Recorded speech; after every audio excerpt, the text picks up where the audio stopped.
Bien, hermanos, pues vamos a tener ahora la lectura de la palabra del Señor en la carta a los Efesios. Continuando entonces la lectura de esta carta.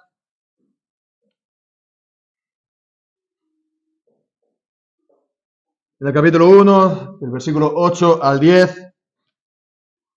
Pero podemos leer la última frase del 7. Según las riquezas de su gracia, que hizo sobreabundar para con nosotros en toda sabiduría e inteligencia, dándonos a conocer el misterio de su voluntad, según su beneplácito, el cual se había propuesto en sí mismo, de reunir todas las cosas en Cristo, en la dispensación del cumplimiento de los tiempos, así las que están en los cielos, como los que están en la tierra. Amén. El Señor bendiga su santa palabra. Hemos leído esta última frase del versículo 7, que Dios es rico en su gracia para con nosotros, ¿no? Según las riquezas de su gracia. El Señor no es escaso, no es pobre en las bendiciones que Él nos da. Santiago nos dice en su carta, que en el primer capítulo, que da a todos abundantemente y sin reproche. El Señor no es cicatero, no es digamos, rácano, ¿no? Que se dice, en darnos a nosotros, su pueblo. Ahora bien, los versículos que continúa, que sigue, vemos que habla de una manera más en particular. No se queda, digamos, en la gracia, digamos así, hablando en general, sino que dice en el versículo 8 que hizo sobreabundar para con nosotros en toda sabiduría e inteligencia, en toda sabiduría e inteligencia. ¿A qué se refiere entonces esto de la sabiduría y de la inteligencia? Me explico. Hay comentadores que pues lo relacionan con Dios, que Dios con sabiduría y con inteligencia nos ha hecho entonces, nos ha destinado, nos ha dado toda esta gracia, ¿no? Pero, bueno, creo que esto es algo obvio, porque Dios, ¿no? Todo lo que hace es sabio. Él es sabiduría infinita en todo. Entonces, por supuesto que Dios es sabio en todo, pero parece que aquí se está refiriendo a nosotros, que esa gracia, pues se traduce en ¿qué? En toda sabiduría y entendimiento para nosotros. Además, estas palabras, pues a menudo nos las encontramos en la Escritura, hablando de creyentes. El Salmo 111 que hemos cantado al principio, ¿no? También vemos este par de ideas.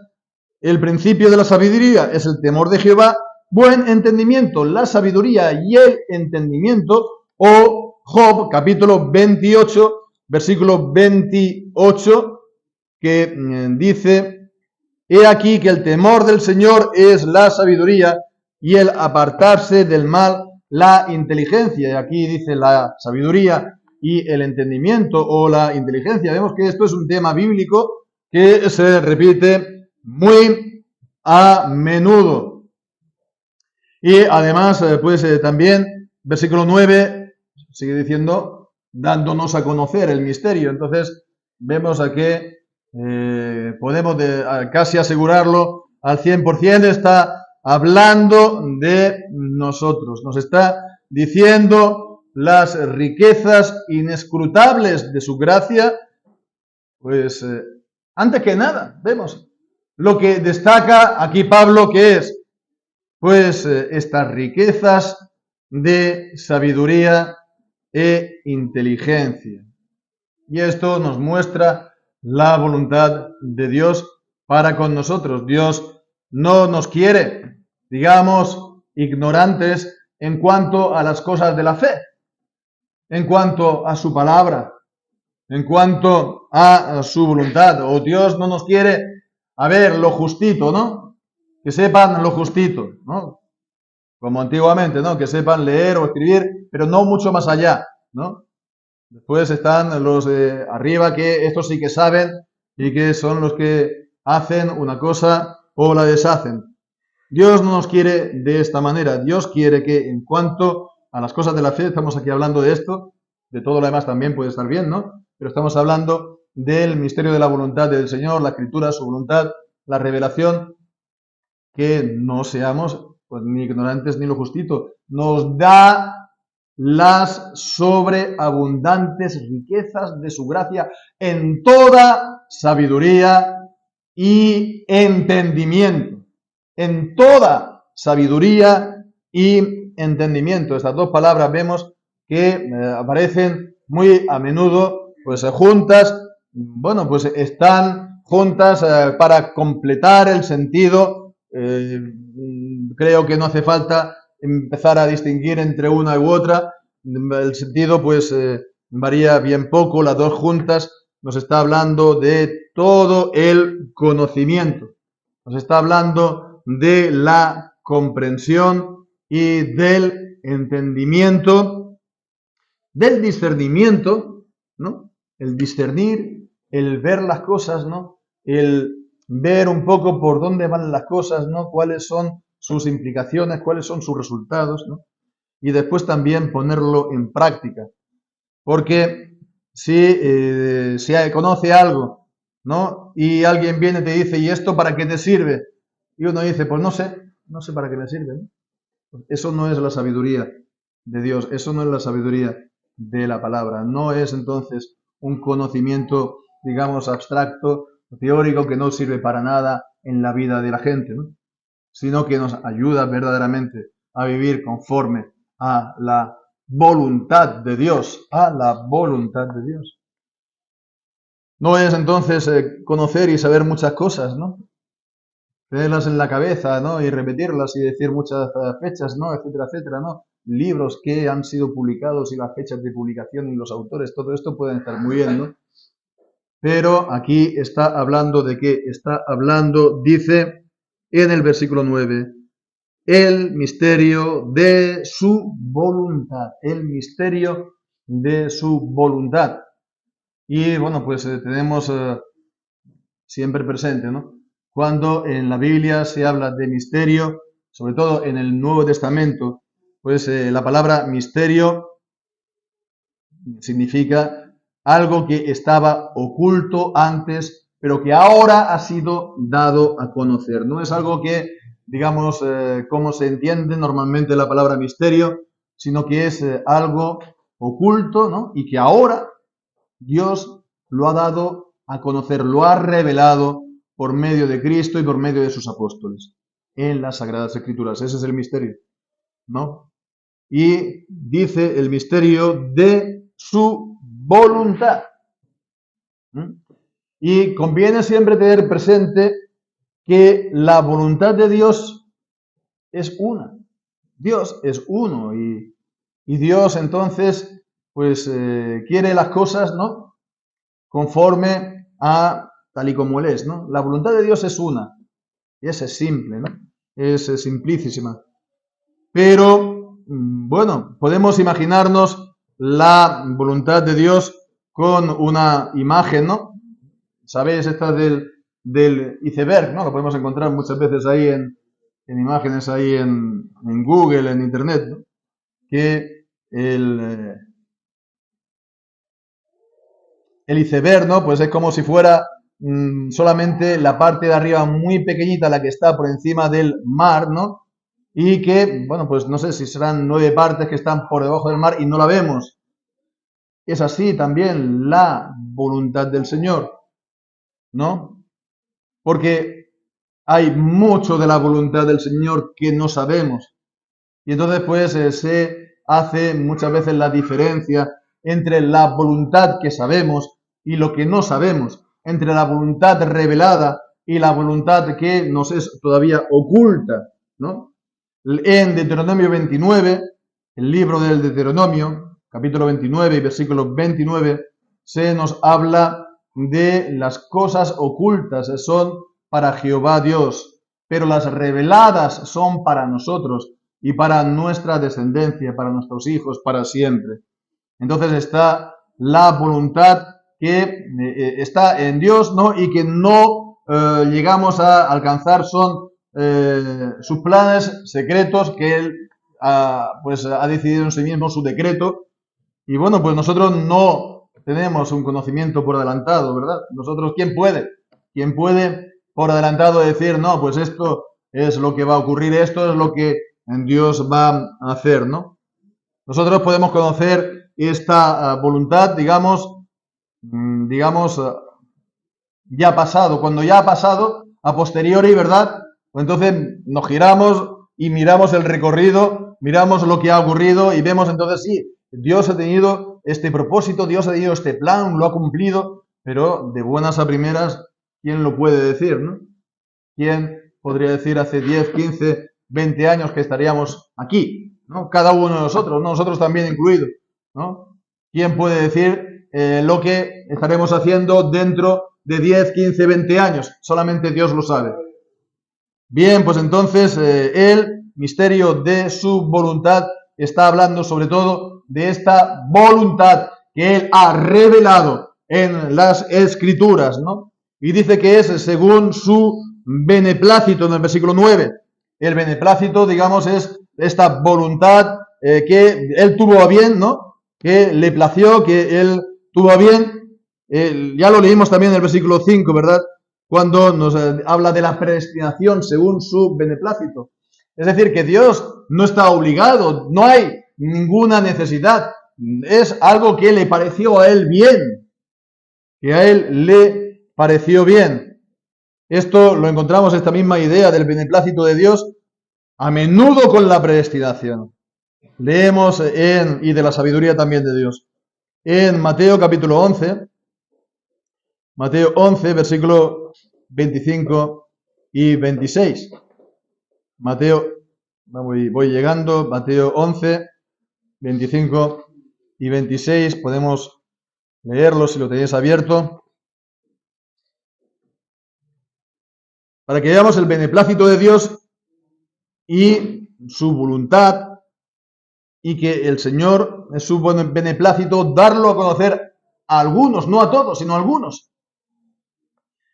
Dice, en aquel tiempo, respondiendo Jesús, dijo, te alabo, Padre, Señor del cielo y de la tierra, porque escondiste estas cosas de los sabios y entendidos y las revelaste a los niños.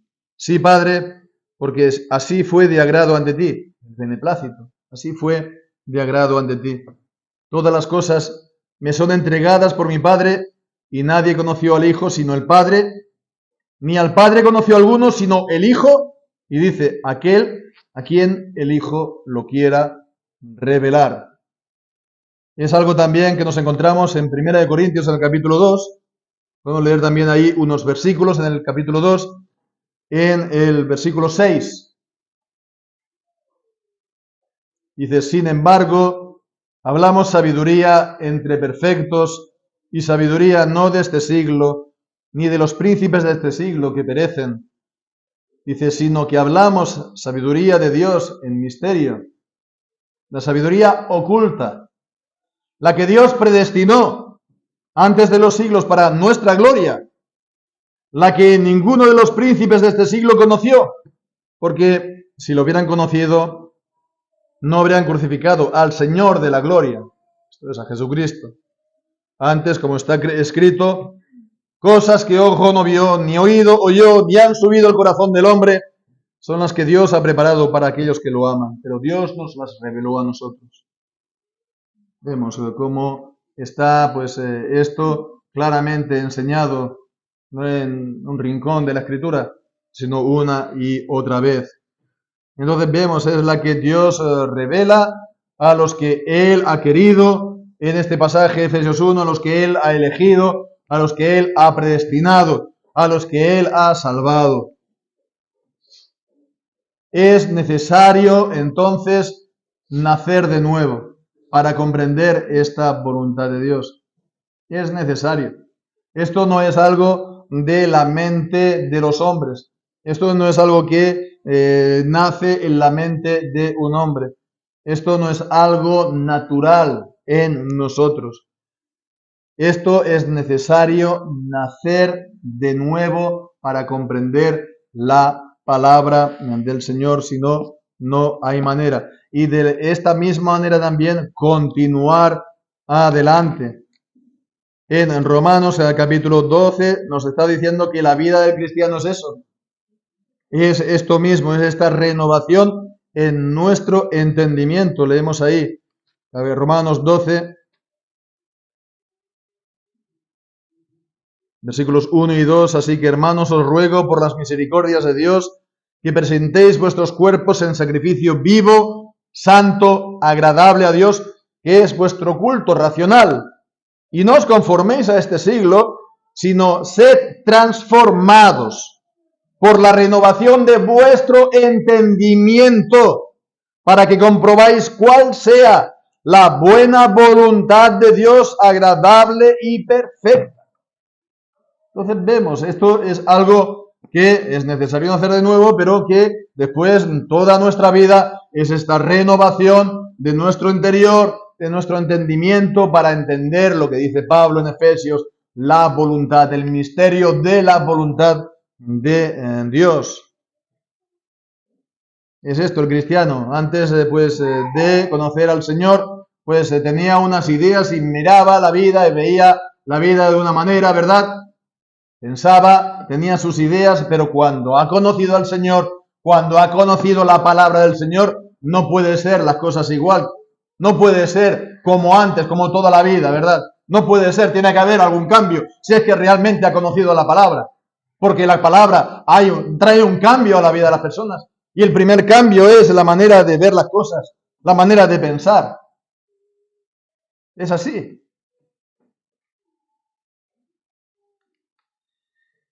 Bien,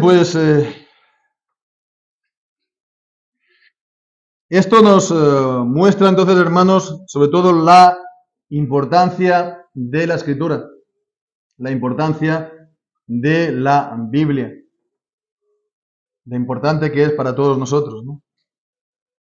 Y esto significa, que, tenemos que relacionarnos de esta manera con la palabra, sobre todo amar la palabra de Dios, ¿no? Amar la palabra de Dios. Como dice el Salmo 119, cuánto amo yo tu ley. Todo el día es mi meditación. Amar la palabra de Dios, tiene distintas partes, ¿no? Distintas perspectivas, ¿no? Amar y disfrutar allí donde se abre la palabra de Dios, se lee la palabra de Dios, se expone la palabra de Dios, se enseña la palabra de Dios, se predica la palabra de Dios, ¿no? Si al menos el Señor abre un lugar y allí se predica realmente la palabra de Dios, amar eso y disfrutar con la predicación de la palabra de Dios y la enseñanza de la palabra de Dios. Y no decir, oh, qué tedio, oh, qué aburrimiento, ¿verdad? Realmente esto es lo que debería ser, ¿no? Las iglesias evangélicas, ¿no? La Biblia, que todo gire alrededor de la Biblia. Y ha sido así, creo yo, con todos los defectos que hemos podido tener, ¿no? En nuestras iglesias, pero realmente ha sido así. Que la gente venía sobre todo a los cultos, ¿para qué? Sobre todo para escuchar la palabra de Dios. Y la gente venía con ese, aliciente, ¿eh? Con esa, actitud, ¿no? Con esa expectativa de vamos a escuchar la palabra de Dios, a ver qué nos va a decir el Señor hoy en su palabra, ¿no? Un acontecimiento ir a la iglesia, por ejemplo, el domingo por la mañana, ¿no? Para escuchar la predicación de la palabra de Dios. Y no es aquello solamente de que la escuchabas y ya está, ya te olvidabas, sino que después, no sé, con los amigos o en la familia, mi familia no era creyente, pero bueno, sí que con los hermanos, con los amigos, cuando salíamos del culto, lo estábamos también comentando, ¿no? Y hablando. Y bien, eso es realmente lo que tiene que ser. Que tiene que ser, ¿no? Lo principal de ir a la iglesia debe ser eso. Realmente esto ha cambiado porque sabemos que muchos van a la iglesia, sabemos por la música, ¿no? Por el grupo de alabanza, o por el concierto de rock que hay ahí, o por lo que sea, ¿no? Porque se ha convertido entonces a la iglesia, añadiendo cosas que Dios no ha ordenado en su palabra, pues en este tipo de cosas, ¿no? Pero no tiene que ser así. Lo principal ha de ser la palabra de Dios. Lo principal ha de ser la palabra de Dios.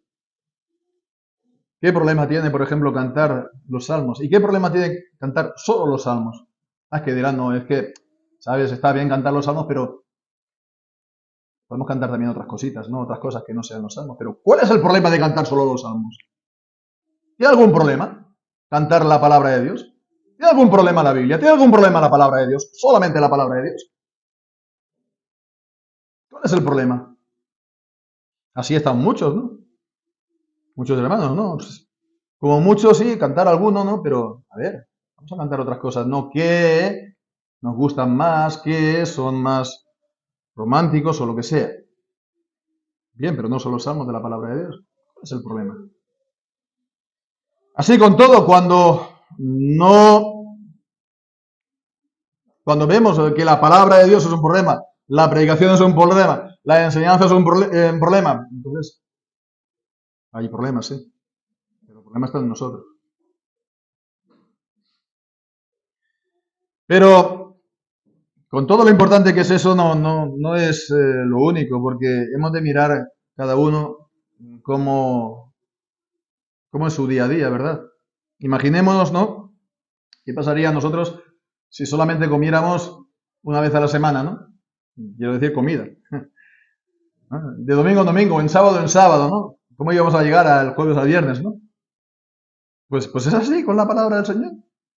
Y de hecho, pues es que en la Biblia se nos presenta, pues eso, que la Escritura, la palabra de Dios, es nuestro alimento espiritual, ¿no? No solo de pan vivirá el hombre, sino de toda palabra que sale de la boca de Dios, ¿no?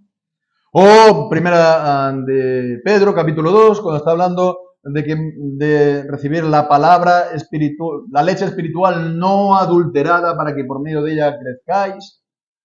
O también en Hebreos, capítulo 5, capítulo 6, cuando dice de dejar la leche para tener el alimento sólido, la vianda, el alimento sólido, ¿no?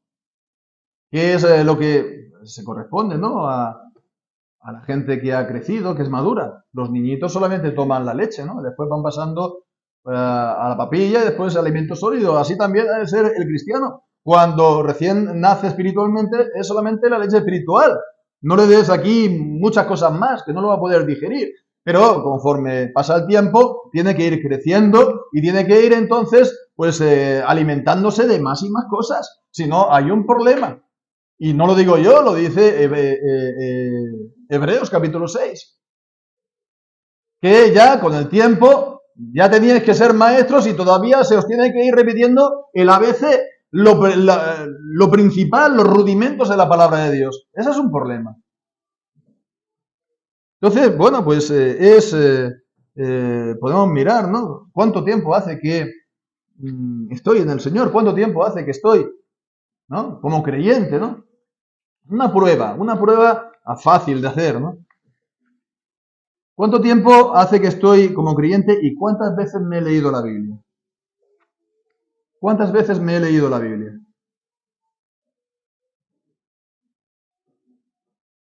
Vamos a hacer un poco esta pregunta, ¿no? Puedo admitir, ¿no? Que a lo mejor hay gente que, a ver, lea la Biblia lentamente, ¿no? Y conozco hermanos, ¿no? Que lo hacen y leen la Biblia muy lentamente, ¿no? Y le toma a lo mejor leer la Biblia 10 años o 15 años, ¿no? Pero es que están leyendo la Biblia cada día, ¿no? Y a lo mejor, pues se toman un versículo, 2 versículos y lo están masticando y meditando todo el día, ¿no? Pero es que cada día. Entonces yo eso lo puedo, por supuesto, admitir y está muy bien, ¿no? Porque va lento. Pero la cuestión es que si normalmente uno lee un capítulo, que es poco, Un capítulo de la Biblia es poco. Si uno lee un capítulo de la Biblia al día, ha leído la Biblia en 4 años. Matemático. Si lee 4 capítulos al día, lee la Biblia en 1 año. Si lee, por ejemplo, 2 capítulos por la mañana y 2 capítulos por la noche, son los 4 capítulos. Y hay más combinaciones, ¿no? Pero para que veamos que, decir que no es una cosa muy difícil, que digamos, ¿no? Y, gracias a Dios, tenemos ayudas, tenemos métodos, ¿no? Hay un calendario que es muy conocido, de un pastor escocés, llamado McCheyne, si lo pronuncio bien, y es el que yo personalmente sigo desde hace ya 23 años. Y bueno, pues ahora que va a llegar Navidades y Año Nuevo, pues lo podremos compartir también. El hermano César, ¿no? Ha confeccionado un calendario de leer la Biblia que se lee una vez al año también para leerlo una vez al año, solamente que está ordenado de manera distinta, se llaman cronológicamente, ¿no? Es decir, que desde una, digamos, punto de vista, digamos, evangélico, conservador, no liberal, ¿no? De cómo históricamente fueron escritos, ¿no? Los libros de la Biblia. Primero el Génesis y después, etcétera, etcétera, ¿no? Quiero decir que hay recursos, ¿no? Y bueno, lo vamos a compartir, ¿no? Lo vamos a compartir ahora que ya comenzamos el mes de diciembre para que podamos comenzar todos juntos de una manera o de otra en Año Nuevo. Por supuesto, si alguno conoce otro método u otro conoce otra manera de leer la Biblia, lo puede también compartir, no hay ningún problema, ¿no? La cuestión es leerla. Esto tiene que ser la ayuda, ¿no? Una ayuda para todos, ¿no? Pero es que además hay más, no solamente esto, porque no es solamente leer la Biblia y ya no más, ¿no? Sino que también hay que leer la Biblia teniendo entendimiento de lo que enseña, ¿no? Las enseñanzas y las doctrinas. Me he referido a Efesios capítulo 5, ¿no? Cuando habla de la leche y el alimento sólido. Porque en el capítulo 6, versículo 1 dice, por tanto, dejando ya los rudimentos de la doctrina de Cristo, vemos, rudimentos, ¿no? Lo principal, ¿no? El ABC. Vamos adelante a la perfección, no echando otra vez el fundamento del arrepentimiento de obras muertas y de la fe en Dios. Y dice, de la doctrina de bautismos y de la imposición de manos y de la resurrección de los muertos y del juicio eterno. Es decir, aquí está hablando de ¿qué? De doctrinas. De las doctrinas del arrepentimiento, que por supuesto que el arrepentimiento pues es lo que se tiene que vivir, ¿no? Pero es también la doctrina del arrepentimiento, es la doctrina de la fe en Dios, de la fe en Cristo, de la fe que salva, de las doctrinas de la palabra de Dios, de la salvación, de la justificación. La justificación es por la fe, es por la sola fe, es por la fe y las obras, es por las obras. Es importante, ¿verdad? El cristianismo se dividió hace 500 años. La iglesia se dividió en esto. Es importante. ¿Qué es entonces? ¿Lo podemos entonces, digamos, lo entendemos o lo podemos llegar a explicar de manera sencilla a los demás? Entonces es importante también las doctrinas y tenemos también las ayudas, por ejemplo, de la confesión de fe de nuestra iglesia, la de Westminster, ¿no? Que se conoce, que se llama. O los catecismos, ¿no? Catecismo menor, el infantil para los niños pequeños, el menor para todos, el mayor también para todos, pero para profundizar más, ¿verdad? Es que tenemos estas ayudas y estos recursos. Entonces la cuestión es, ¿qué uso le damos a esto? ¿Qué uso le damos? Y realmente, hermanos, os quería animar a eso. A que no perdáis el tiempo en otras cosas. El tiempo se pasa rápidamente. Pasa muy rápidamente y lo perdemos muy fácilmente en tonterías, en el móvil, en televisión, en Netflix, ¿no? Bueno, etcétera, etcétera. Pero lo que realmente vale la pena es la palabra del Señor, porque esto sí que nos transforma verdaderamente. Cualquier otra cosa no nos transforma espiritualmente, no nos transforma en nuevas criaturas en Cristo. La palabra de Dios sí.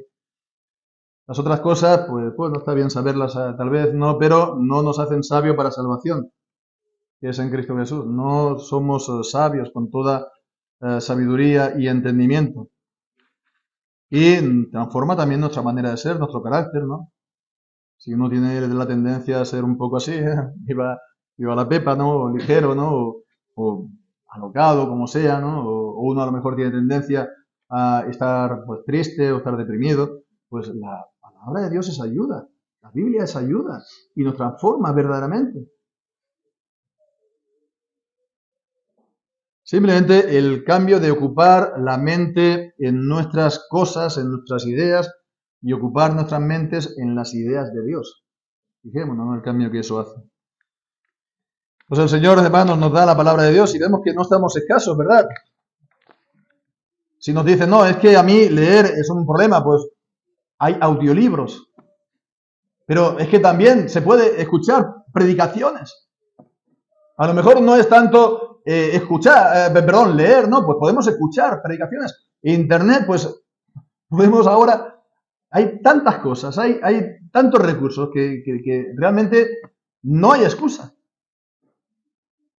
para seguir una vida de lo justito, ¿no? Como decíamos. Bien, pues esto es lo que está diciendo aquí Pablo, pero también dice más. Y bueno, brevemente no vamos a poder pues, verlo seguro de la misma manera, pero conviene que también pues lo consideremos, ¿no? El versículo 9, dándonos a conocer el misterio de su voluntad según su beneplácito, el cual se había propuesto en sí mismo. Y el versículo 10 dice, de reunir todas las cosas en Cristo, en la dispensación del cumplimiento de los tiempos, así las que están en los cielos como las que están en la tierra. ¿Qué significa esto? Reunir, dice, todas las cosas en Cristo. Reunir todas las cosas en Cristo. Esta es una palabra en el original bastante llamativa, solamente aparece aquí y también en Romanos capítulo 13 y versículo 9, Romanos 13, 9, puede parecer un poco extraño, qué relación pueda tener, pero para verlo, ¿no? Lo que dice, no adulterarás, no matarás, no hurtarás, no dirás falso testimonio, no codiciarás. Si hay algún otro matrimonio en algún otro mandamiento, en esta palabra se resume. Amarás a tu prójimo como a ti mismo, se resume. Entonces es la misma idea, se resume, de reunir, ¿no? En Cristo. Reunir en Cristo. Y aquí en Efesios es Dios quien lo hace, Dios quien reúne en Cristo. Es como recapitular, ¿no? Cuando uno habla y entonces cuando ya llega al final, ¿no?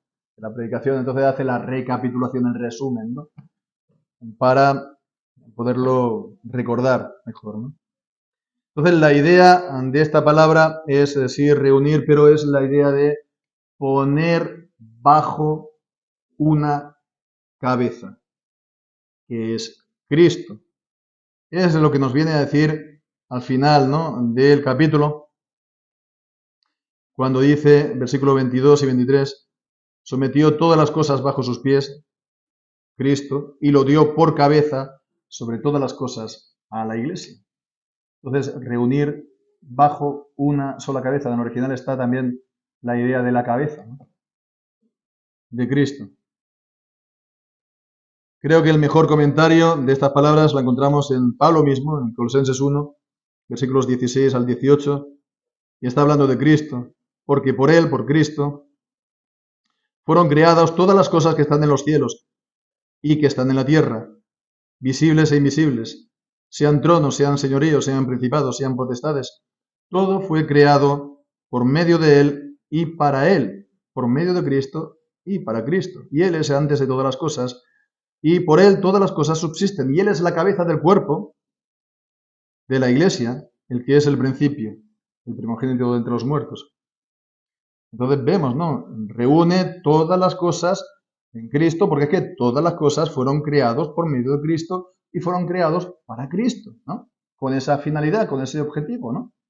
Las cosas del mundo no funcionan porque sí. Las cosas del mundo no se pueden entender bien si no es a la luz de Cristo, porque todo ha sido creado para Cristo y por medio de Cristo.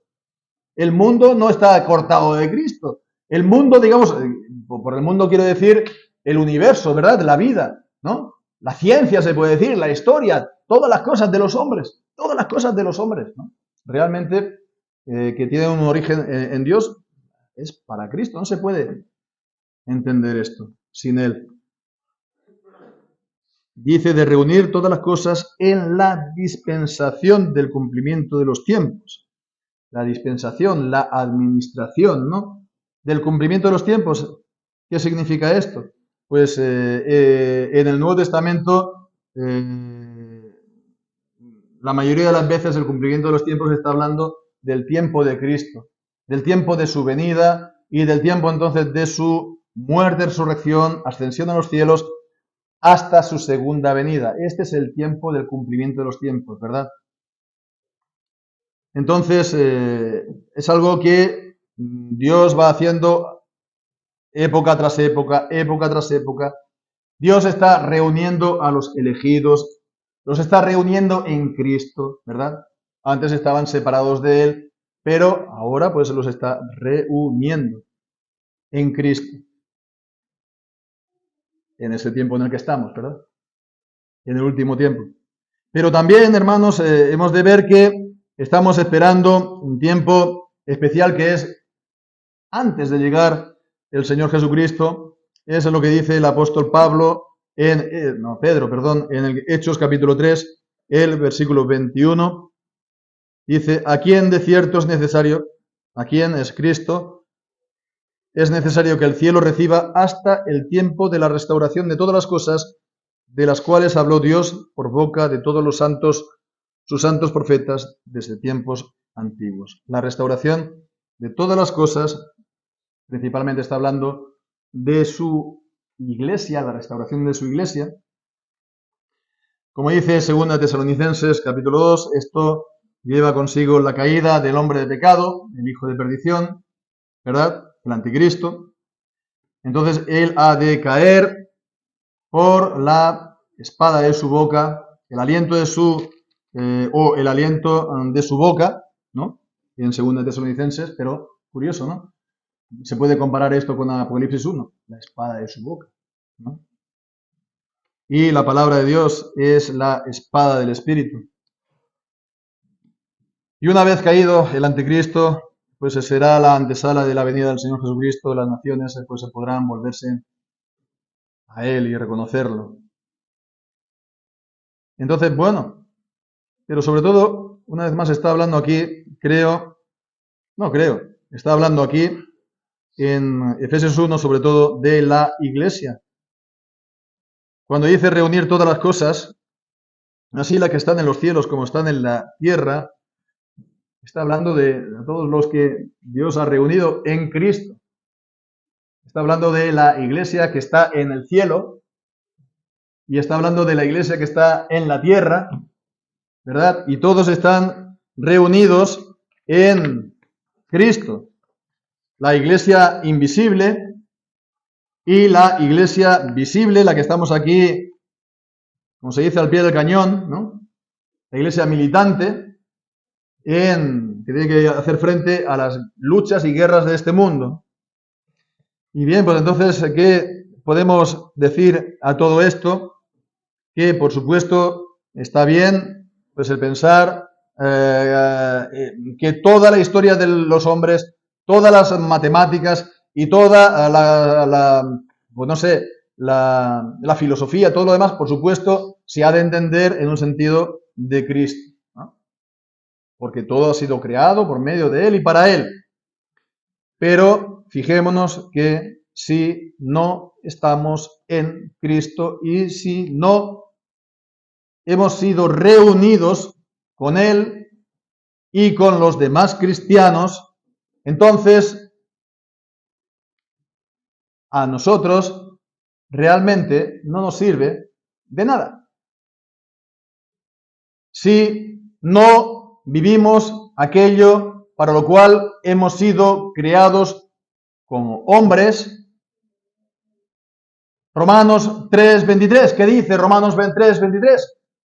Que estamos destituidos, faltos de la gloria de Dios.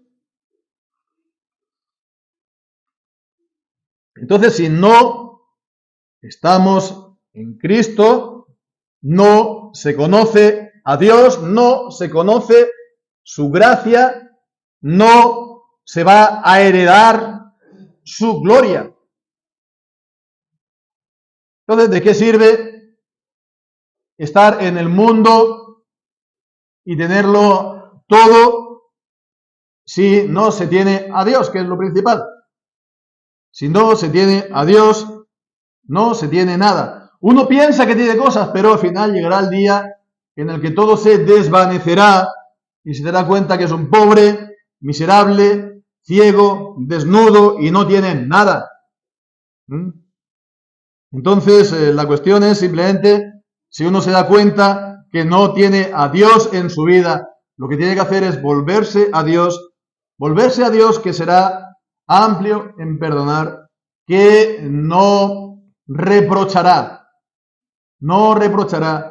y dará abundantemente su perdón y su gracia. Y decir a Dios, Señor, quiero verdaderamente conocerte.